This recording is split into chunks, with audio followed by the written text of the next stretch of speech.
Hi green lovers! Today is the 1st of January 2020 and I am going to show you my very first gardening recipe of the year, and that is how to grow microgreens. I know it's still cold outside for all of us here in California, but the sun does come out during the day, and so growing microgreens on your windowsill is a really good option to have that continuous supply of greens during winter. So it's really, really easy to do. And here are some of the ingredients that you're going to need for this recipe. First off, all of you have got these, right? These kind of takeout containers. You use takeout containers? That's really bad for the environment. Yes, it is, but at least we can put it to some good reuse here. So, what you're going to need is, depending on how many different types of microgreens you're going to want to grow, you're going to need that many containers plus one. So, for me, I'm going to be growing two kinds of microgreens. One of them is mustard, that you can buy in bulk from any Indian store, really. So, just get that. And then the other microgreen that I'm going to grow is wheatgrass. Now, you can grow wheatgrass from the wheat that you get at the grocery store. The only thing you really need to make sure is that it is not irradiated wheat. And the way that you can make sure that it's not is to get organic wheat. So, the irradiated wheat will not grow. I've been there, done that, learned that the hard way. So, buy only organic wheat. Any kind should be okay. The next ingredient that you're going to need is any kind of potting soil. Really, any old potting soil will do. Again, just make sure that it's organic. And then finally, last but not least, you're going to need a brick or any kind of heavy object. Oh wait, I lied. You need a couple more items. You're going to need one of these, the lids of your takeout container, and you're going to need some water to water the greens down. So, the first thing that you do is you fill up a tray with some potting soil, but only after you've made a few holes in it. You can see, I hope you can see that there are several holes in this tray, and that's obviously to let the water drain through. So you fill up a couple of trays. In my case, since I'm doing two microgreens, just fill it up with potting soil.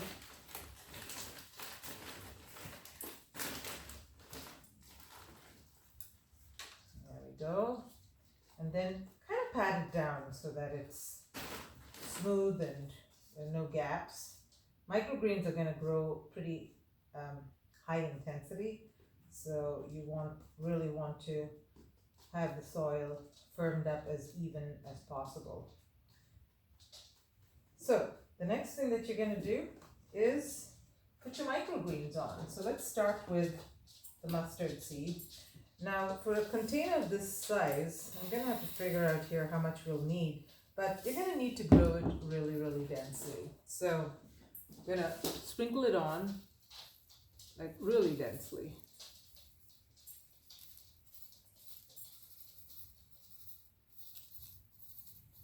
There you go.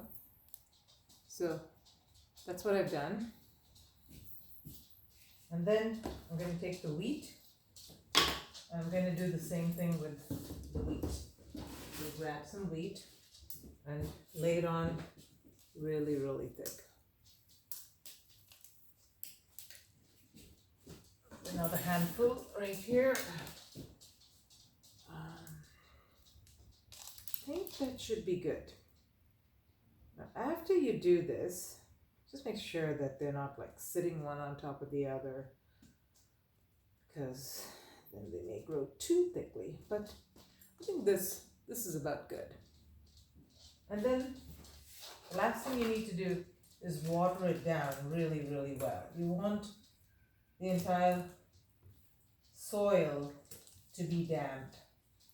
And of course, any excess water is going to drain out the bottom, so not to worry. That's what, by the way, this is for. It's to serve as a catchment area for water, a tray, if you will, for the water that's going to be in excess. You can also use it as a watering tray, so you can fill that with water if you don't want to disturb the greens once they start growing, and let the water kind of seep in from the bottom. I think that should be about good. Do the same with the mustard greens here.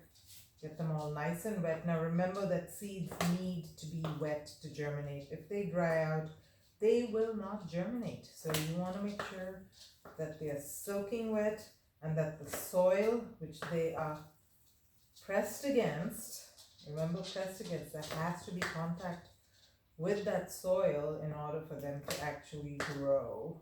They will germinate without the soil likely, but they will not grow if they're not touching that soil. So just kind of tamp it down a little bit here. Make sure that it's all nice in contact with the soil. And then what you do is you stack these trays one on top of the other. So press it down nice and hard, and you take an empty tray and you put it on top of your topmost tray. And now this is where the brick comes in. You put it down like that. Now in a few days, you need to check, after 2 days or so, you need to check every day, because once the seeds start sprouting, you want to take off this brick. They won't be able to grow very far if the brick is sitting on top of them, for obvious reasons. And in about 10 days or so, you should be able to have a nice lush growth of microgreens that looks something. This is actually about 20 days of growth. I'm growing it for the beauty right now, not so much for the nutritive value of it. But that really is all there is to it, guys. Put it on a sunny windowsill and it should grow nicely for you. And don't forget to eat them. Bye.